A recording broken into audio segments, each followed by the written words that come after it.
Hello, friends. So I spoke about this a little bit on my Instagram the other day. I wanted to start a little bit of a video series about everything there is to know about writing, publishing, and marketing. And I guess this is my first video, so don't be too hard on me if I'm a little awkward and don't really have that much of a plan, because I don't have a plan. I kind of just wanted to hop on here and just start talking because that's what I do best. I guess the first thing I really wanted to talk about was choosing which route works best for you. Because, with publishing, there are a lot of different routes you can take. Well, actually, not really. There's two baseline routes, traditional publishing and self publishing. Now, as you should know by now, if you've been following my page and reading all my stuff, I am a self publishing advocate. I love everything there is to know about self-publishing. I've been researching self-publishing for the past 4 years, and I just find it to be the most fascinating thing ever. So I might be a little biased, but, that's just the route that I chose, and that doesn't mean by any way that it's the right route. Everyone has a route that's right for them. So, you do research, you figure out what works best for you, and you go with that. And if anyone tells you that you're wrong, you're not, because that's what works best for you, and what works best for you is what's right. So there, got that out of the way. Anyway, when you're looking at publishing routes, you're going to want to look at what you want to get out of publishing. So, is it exposure? Is it complete control over the project? Is it, the timelines? Is it whatever, There's a lot of different things that go into making a choice, and as I said, research is probably the biggest thing that you can do to ensure that you're making the right choice for you. As for me, what led me towards self-publishing was, the number one, of course, the complete creative control. As a self-published author, you get complete control over your entire novel, and that means you get to hire whoever you want to work on your project. You get to choose exactly what goes in the book. You get to choose exactly what the book looks like, exactly where the book is sold. You get complete creative control. And for some people, that might be a little bit overwhelming, and that might steer them more towards a traditional approach where the agency would be making those decisions for them. And that's totally fine.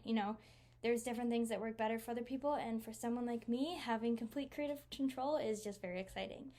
I got to design my cover with a professional cover designer. I did not actually make the cover myself, unfortunately. I'm not that talented.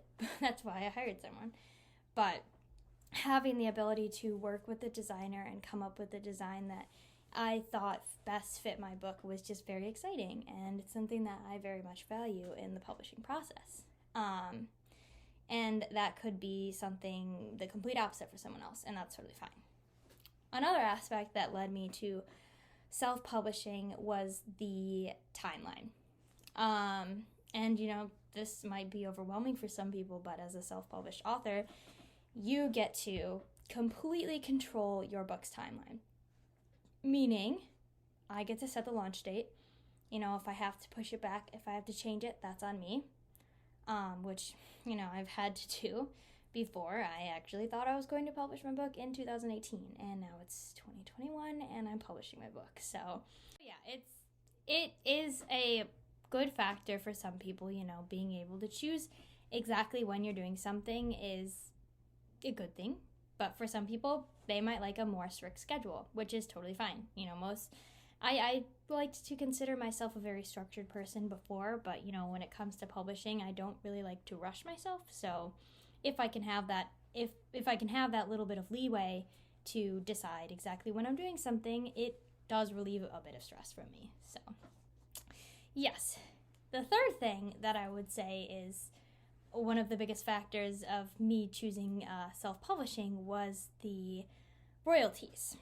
Now, this is a little bit of a more touchy subject for some people, but typically, as a self-published author, you are earning more per book sold. A little bit of a stutter there. But yes, you're earning more per book sold, typically. Most cases.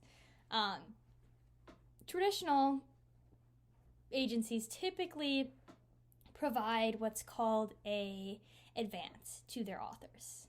newer authors, at least from my research.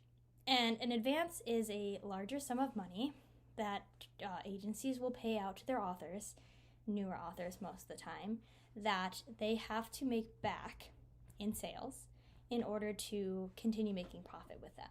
So let's say an author or an agency gives an author a $2,000 advance. That would mean that the author has to make $2,000 in sales to pay back the advance, and then after that, any of the profits that they make will be going to them.